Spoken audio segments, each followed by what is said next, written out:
దీంట్లో ఉండే పాత్రల ద్వారా మనం ఏం తెలుసుకోవాలంటే రామాయణంలో కన్నా అందరూ గొప్ప పాత్ర ఎవరంటే ప్రతి ఒక్కరు వాళ్ళు చెప్తారు. కానీ నా ఉద్దేశంలో సుమిత్ర చాలా గొప్ప పాత్ర అంటుంది. ఇద్దరు సంతానం కలిగితే ఒక సంతానాన్ని రాముడికి, ఇంకో సంతానాన్ని భరతుడికి అప్పచెప్పామా నిశ్చలంగా ఉంటుంది, ఆనందంగా.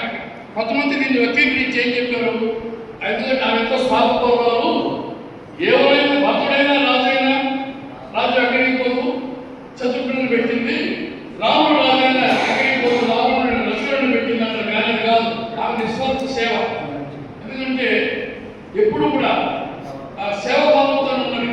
ఆమె అంటుంది, ఆ అడవులకి రాకపోతున్నప్పుడు లక్ష్మణుడు కూడా వెళ్తానంటే వెళ్ళు నాయన, ఏం బాధలేదు, రాముణ్ణి దశరథుడిగా అనుకో, సీతను నేరుగా అనుకో, అరణ్యాన్ని అయోధ్యగా అనుకోమని చెప్తారు. రామం దశరథం నుంచి మహామిత్తి జనకాంబజ అయోధ్య అరణ్యం అని చెప్పుకొస్తున్నారు.